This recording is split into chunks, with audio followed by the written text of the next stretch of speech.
Ebad had always been fascinated by the magical world of Harry Potter.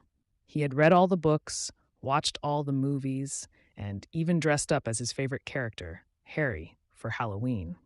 One day, while exploring the attic of his family's old Victorian home, Ebad stumbled upon a mysterious looking trunk. The trunk was adorned with strange symbols and markings that seemed to shimmer and glow in the dim light. As Ebad approached the trunk, he felt a sudden jolt of electricity run through his body.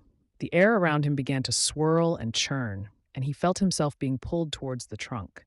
Before he knew it, Ebad was sucked into the trunk and found himself transported to a strange and unfamiliar place. He looked around, taking in the sights and sounds of a bustling wizarding village. Suddenly, a figure emerged from the crowd and approached Ebad. It was none other than Harry Potter himself.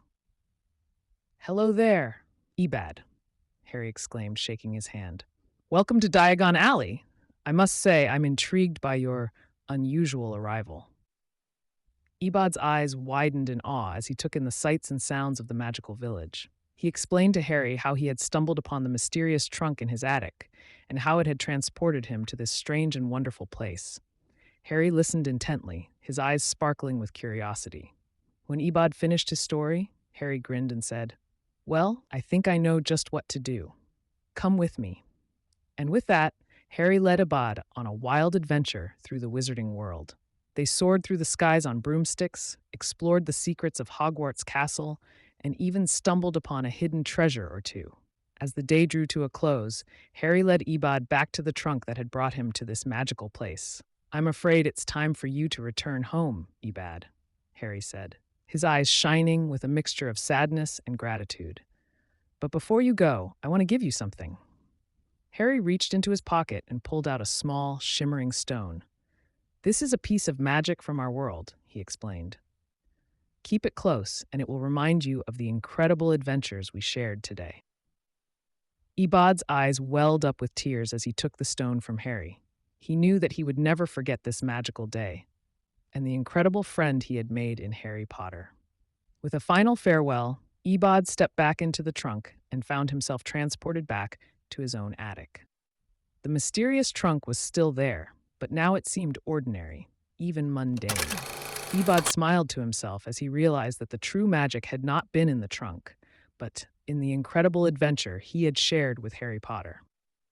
He looked down at the shimmering stone in his hand and knew that he would always treasure the memory of their magical meeting. Chapter 1. The mysterious market. Ebad wandered through the bustling market, his eyes scanning the vibrant stalls and colorful vendors.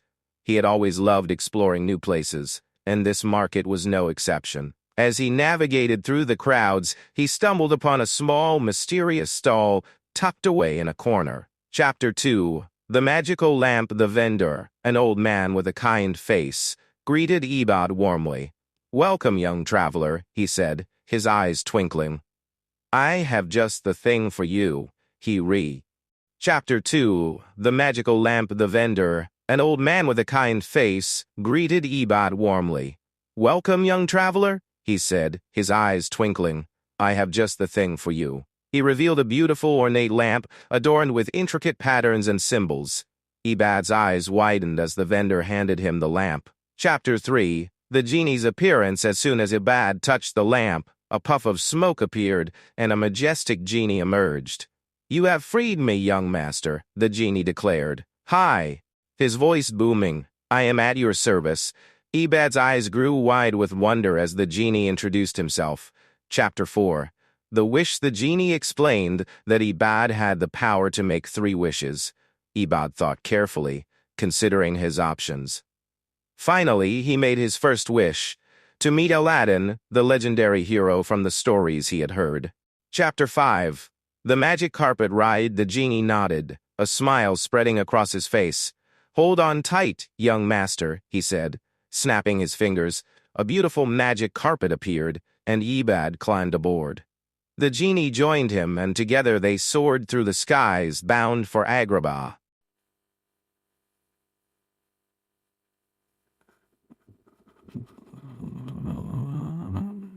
Chapter 6. Arrival in Agrabah. As they flew over the desert, Ebad marveled at the breathtaking scenery below. Finally, they arrived in Agrabah, the bustling city from the stories. Ebad's eyes grew wide as he took in the vibrant markets, stunning architecture, and colorful characters. Chapter 7. Meeting Aladdin the Genie led Ebad to the palace, where they found Aladdin himself. Ebad's eyes grew wide as he met the legendary hero, who welcomed him warmly. Aladdin was everything Ebad had imagined. Brave, kind, and charismatic. Chapter 8. The adventure begins. Aladdin invited Ebad to join him on a thrilling adventure through the streets of Agrabah. Together, they navigated the bustling markets, outsmarted cunning. Avoiding deadly traps and solving clever puzzles. Chapter 10. The treasure. Finally, they reached the heart of the cave, where they found a treasure trove of glittering jewels and gold. Aladdin grinned, his eyes sparkling. "This is just the beginning of our adventure, Ebad," he said. Chapter 11. Make the return journey. As the sun began to set, Aladdin and Ebad reluctantly said their goodbyes. The genie reappeared, and Ebad climbed back onto the magic carpet. As they soared through the skies, Ebad grinned, feeling grateful for the incredible adventure he had just experienced. Chapter 12. The Second Wish. As they flew back to the market, Ebad thought carefully about his next wish. Finally, he made his decision to return to Agrabah one day to continue his adventures with Aladdin. Chapter 13. The Genie's Farewell. The genie nodded, a smile spreading across his face. "Your wish is granted, young master," he said. "Farewell, and may our paths cross again someday." With that, the genie vanished, leaving Ebad to ponder the incredible adventure he had just experienced. Chapter 14. The Return Home. Ebad returned to the market, his heart still racing with excitement. He knew that he would never forget his incredible adventure with Aladdin, and he couldn't wait to see what the future held. Chapter 15. The Final Wish. As Ebad settled back into his routine, he couldn't help but think about his final wish. He thought carefully, considering his options. Finally, he made his decision to always remember the lessons he had learned on his adventure with Aladdin and to carry the magic of that experience with him always.